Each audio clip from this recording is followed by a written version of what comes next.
Hello students, क्या हाल चाल। स्वागत है आप सभी का हमारे YouTube channel stars vision classes पर, जिस पर आप सभी पढ़ते हैं बीएससी के लिए जूलॉजी, बॉटनी और केमिस्ट्री, जिसमें कि आज हम आप सभी के लिए बीएससी 6 सेमेस्टर की जूलॉजी की क्लास लेकर आए, जिसमें आपकी बुक चल रही है इवोल्यूशनरी एंड डेवलपमेंटल बायोलॉजी, जिसमें कि आज हम फर्स्ट यूनिट के जो MCQs हैं, मल्टीपल चॉइस क्वेश्चंस है, उसकी स्टडी करने वाले हैं। कुछ मल्टीपल चॉइस क्वेश्चंस मैं आप सभी के लिए लेकर आई हूँ, जो कि आज की इस वीडियो में हम डिस्कस करने वाले हैं।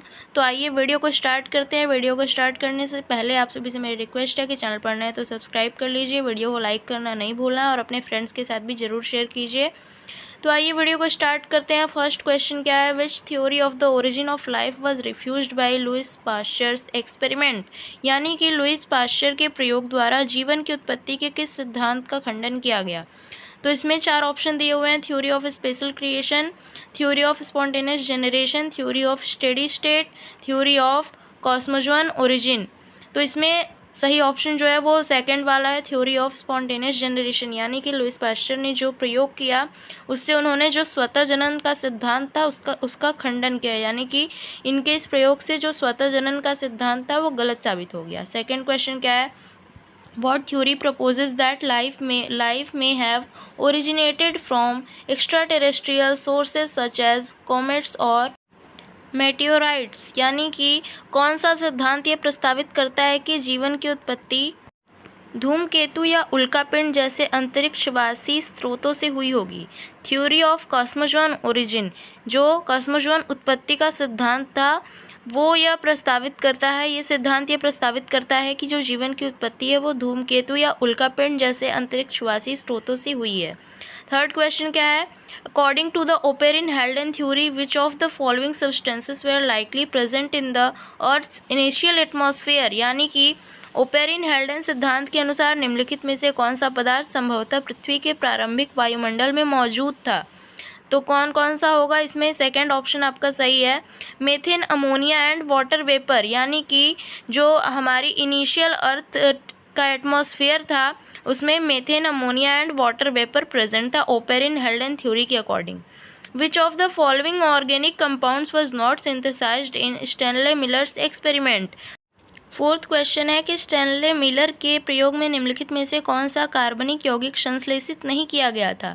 इसका सही ऑप्शन क्या है, कार्बन मोनोऑक्साइड, यानी कि उन्होंने जो एक्सपेरिमेंट किया उसमें कार्बन मोनोऑक्साइड का सिंथेसिस नहीं हुआ था। फिफ्थ क्वेश्चन है, what is the process by which modern organisms have descended from their ancestors with changes in their allele frequencies. वह कौन सी प्रक्रिया है जिसके द्वारा आधुनिक जीव अपनी एलील आवृत्तियों में परिवर्तन के साथ अपने पूर्वजों से निकले हैं।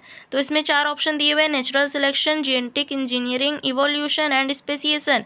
इसका सही ऑप्शन क्या है, इवोल्यूशन। इवोल्यूशन के द्वारा जो आधुनिक जीव हैं वो अपनी एलील फ्रिक्वेंसीज में उनके एलील फ्रिक्वेंसीज में चेंजेस हो जाते हैं और वो अपने पूर्वजों से डिस्केंडेड होते हैं। तो ये था आपका फिफ्थ क्वेश्चन। बढ़ते 6th क्वेश्चन की तरफ।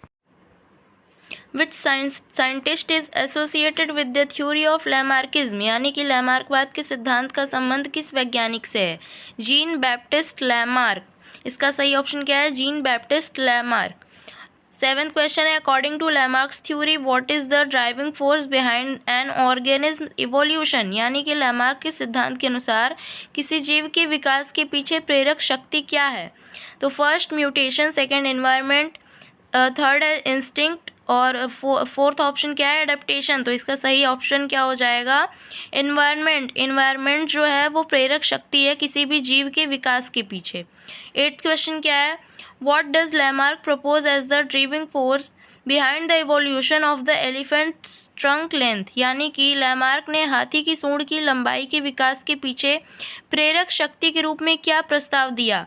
इसमें भी 4 ऑप्शन दिए हुए हैं, mutation, natural selection, use and disuse of organs and genetic recombination. इसका सही आंसर क्या है, use and disuse of organs. Use and disuse of organs जो है वो क्या है, ड्राइविंग फोर्स है हाथी की सूंड की लंबाई के विकास के पीछे। इसके बाद लास्ट 9th क्वेश्चन क्या है, in Lamarckism what evolutionary change occurred in the human appendix due to changes in dietary habits, यानी कि लैमार्कवाद में आहार संबंधी आदतों में परिवर्तन के कारण मानव परिशिष्ट में कौन सा विकासवादी परिवर्तन हुआ। इसमें 4 ऑप्शन दिए हुए हैं। Increased size and functionality, decreased size and functionality, conversion into a vital organ, development of additional appendix. तो इसका सही ऑप्शन क्या हो जाएगा, decreased size and functionality. Next question क्या है, who postulated that germ cells are not materially affected by changes in body cells opposing Lamarckism, यानी कि लैमार्कवाद का विरोध करते हुए किसने प्रतिपादित किया कि जनन कोशिकाएं शरीर की कोशिकाओं में होने वाले परिवर्तनों से भौतिक रूप से प्रभावित नहीं होती हैं। तो ये वाला जो लैमार्कवाद का विरोध करके जो ये सिद्धांत दिया कि जनन कोशिकाएं शरीर की कोशिकाओं में जो परिवर्तन होता है उससे प्रभावित नहीं होती हैं, ये किसने दिया था, वीजमैन ने। 4 ऑप्शन यहाँ पर दिए हुए हैं, Darwin, Mendel, Lamarck and Weissman. तो इसका सही आंसर क्या हो जाएगा, वीजमैन। 11th क्वेश्चन है, which scientist conducted experiment with white mice to study the inheritance of acquired characteristics, किस वैज्ञानिक ने उपार्जित लक्षणों की वंशागति का अध्ययन करने के लिए सफ़ेद चूहों के साथ प्रयोग किया। इसका सही ऑप्शन हो जाएगा FV सुमनर। 12th क्वेश्चन है, which theory of evolution emphasis natural selection and genetic inheritance as the primary mechanisms of evolutionary change, विकास का कौन सा सिद्धांत विकासवादी परिवर्तन के प्राथमिक क्रियाविधि के रूप में प्राकृतिक चयन और आनुवंशिक वंशागति पर जोर देता है। इसका सही आंसर क्या हो जाएगा, सही ऑप्शन क्या है, डार्विनिज्म। 13 क्वेश्चन क्या है आपका, which theory seeks to integrate the understanding of evolutionary mechanism and genetic inheritance, यानी कि कौन सा सिद्धांत विकासवादी क्रियाविधि और आनुवंशिक वंशागति की समझ को एकीकृत करना चाहता है। Synthesis theory. इसमें 4 ऑप्शन दिए हुए हैं, Lamarckism, Darwinism, synthesis theory and Mendelism. तो जो संश्लेषित सिद्धांत है ये इसका सही ऑप्शन हो जाएगा कि जो सिंथेसिस थ्योरी है वो विकासवादी क्रियाविधि और आनुवंशिक वंशागति की समझ को एकीकृत करना चाहता है। 14 क्वेश्चन क्या है, विच of the following is one of the key principles of Darwinism, निम्नलिखित में से कौन सा डार्विनवाद के प्रमुख सिद्धांतों में से एक है। 4 ऑप्शन यहाँ पर दिए हुए हैं, inheritance of acquired characteristics, struggle of for existence, use and disuse of organs, sudden appearance of new species. तो जो इसका सही आंसर है वो हो जाएगा सेकंड, स्ट्रगल फॉर एग्जिस्टेंस। इसके बाद नेक्स्ट क्वेश्चन क्या है, who studied domestication in detail and concluded that different varieties of plants and animals could be produced by artificial selection, ग्राम्यन का विस्तार से अध्ययन किसने किया और निष्कर्ष निकाला कि कृत्रिम चयन द्वारा विभिन्न प्रकार के पौधों और जानवरों का उत्पादन किया जा सकता है। चार्ल्स डार्विन ने डोमेस्टिकेशन की डिटेल्ड स्टडी की और उन्होंने यह बताया कि कृत्रिम चयन द्वारा जो विभिन्न प्रकार के पौधे और जानवर हैं उनका उत्पादन किया जा सकता है। 16 क्वेश्चन क्या है, which scientist coined the term new Darwinism, नव डार्विनवाद शब्द किस वैज्ञानिक ने दिया था। इसमें 4 ऑप्शन दिए हुए हैं, Charles Darwin, Hugo de Vries, George John Romanes, August Weissman.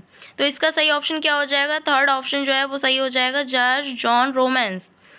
उसके बाद 17 क्वेश्चन क्या है, which evolutionary pattern involves the gradual development of characteristics in plants and animals over time, किस विकासवादी पैटर्न में समय के साथ पौधों और जानवरों में लक्षणों का क्रमिक विकास शामिल है, यानी कि जो कौन सा इवोल्यूशनरी पैटर्न है जिसमें कि समय के साथ पौधों और जानवरों के लक्षणों का जो क्रमिक विकास है वो हो जाता है। तो इसमें 4 ऑप्शन दिए हुए हैं, convergent evolution, progressive evolution, retrogressive evolution and को इवोल्यूशन। इसका सही ऑप्शन हो जाएगा प्रोग्रेसिव इवोल्यूशन, प्रगतिशील विकास।